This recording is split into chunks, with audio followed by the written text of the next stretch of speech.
But if you remember, the Great Recession started in 2007. But I was doing interviews on popular shows in mid-2008, and they were saying there's no recession.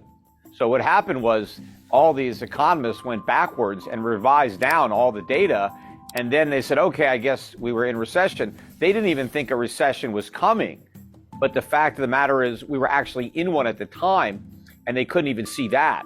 And then I think it's going to be very hard for the recession deniers to continue to put a positive spin on this economy. They're going to have to admit that we're in recession. The question is the Fed going to change course as a result of that admission, or is it going to continue with the rate hikes and quantitative tightening, making a bad situation worse, which is what it should do. But the question is, will it do that? Well, I think the real reason that the dollar rose was not just that rates rose. Okay. But that the markets believed that these rate hikes were going to work, in that they were going to bring down the inflation rate. The Fed said that we're going to return inflation to 2%, and we're going to do whatever it takes to make that happen. And the markets basically took the Fed at its word. So they bought the dollar on the idea that these high rates were going to produce positive real returns for dollars. But I think as the markets come to terms with reality that despite the rate hikes, inflation is not going down to 2%. In fact, it's more likely to head higher after this brief dip that we've had. And so that even though the Fed has raised rates are still negative from a real term. And if you have negative real interest rates, that is not a incentive to hold dollars. That's an incentive to sell dollars, because the interest that you earn is not high enough to compensate you for the purchasing power that you lose. And so when investors figure this out, I think the dollar is going to fall sharply, and that's going to exacerbate the problem that the Fed is dealing with, because the strength of the dollar limited the rise in consumer prices in the United States in 2022. So even though prices were up a lot, they would have been up even more had the dollar not been strong relative to other currencies. Well, remember, all these countries were experiencing inflation. Most of the Eurozones, their inflation rates were higher than ours. I mean, they're still looking at, over 10% year-over-year inflation rates in many European countries. So all currencies were losing value. It's just that on a relative basis, it's like if I'm going backwards at 10 miles an hour and the car next to me is going backwards at 20 miles an hour, relative to the car going backwards at 20 miles an hour, I'm moving forwards. But I'm not moving forwards. In reality, I'm still going backwards. And so even though the dollar was strengthening relative to the euro or the yen, it was still losing value in real terms. Just it was losing value more slowly than the euro or the yen. So the euro and the yen will continue to lose value, but the dollar will go from losing value slower to losing value faster. So on the headline number, we got some relief.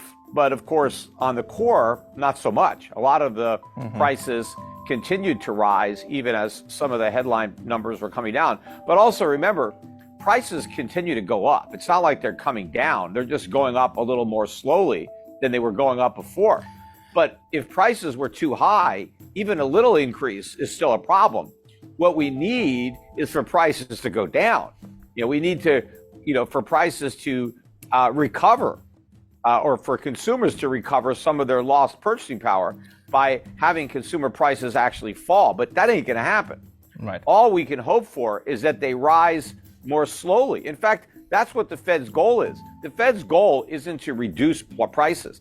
The Fed's saying that we're hoping to reduce the annual increase to 2%. But those 2% increases are going to come on top of all the increases that preceded them. So if prices go up, I think over the last 2 years, they're up better than 15%, even the way the government measures them. In reality, they're probably up closer to 30%.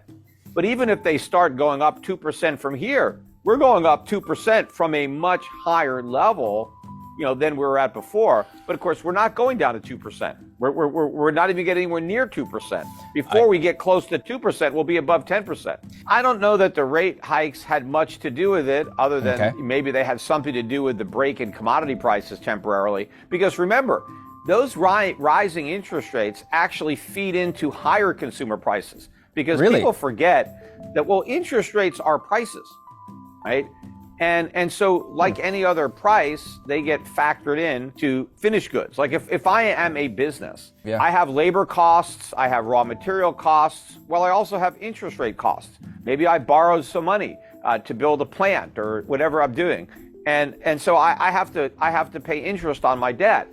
Well, if interest rates go up, well, that's a cost of doing business. I might have to raise prices to cover that. Same thing if you're a landlord. What if I own a bunch of apartment buildings and I have debt on those apartment buildings? Yes, I have costs that I need to recover, but one of those costs is the interest on the money I borrowed. So I may have to raise rents on my tenants to cover the higher cost of servicing the money I borrowed to buy the apartment complex in the first place. So as the Fed is raising interest rates, that is also working to raise prices. Well, no, they're not going to suck up the lower margins. They'll go out of business, and then the ones that remain will have less competition, and then they'll be able to raise prices. But take a look at the example of houses. Yes, higher mortgage rates mean that house prices are going to come down. They've already started to come down. But the cost of owning a home is not going down. The cost of owning a home is going up. The cost of buying a home is going up, even if the price is down. Because when you buy a house, the price is not even that important for most people, because they mortgage the price. They don't have the money, they have to borrow it. And even if the price goes down 10 or 20%, based on how much higher the mortgage rates are, it's actually more expensive to buy a cheaper house today because of your monthly payments. But your monthly mortgage payment is not it. What about your maintenance? What about your utilities? What about your insurance? These costs are going through the roof. So it's more and more expensive to own a home, to live in a home. These costs are going up, even if the price of the house goes down. And remember, during all these years where we supposedly had no inflation, real estate prices were going up. Well, during the rest of this decade, when we have high inflation, real estate prices are probably going to be going down. And of course, the other thing that has to happen is that interest rates have to rise to a level that exceeds the inflation rate by a comfortable margin. Yes, I have heard because that. Yeah. what needs to happen in order to bring down inflation is we need people to stop spending and start saving. And so why would people save? Well, if they can earn a yield that exceeds the inflation rate, then they're going to get paid to save. Then they'll do it. But if you still hold interest rates below the inflation rate, nobody's going to be dumb enough to save. Everyone's going to spend their money as soon as they get their hands on it. And that is going to make the inflation problem worse. Also, when you look at prices, you have two things going on. You have demand, but then you also have supply. Mm-hmm. And so demand is being fueled by money printing and spending. But we need more supply.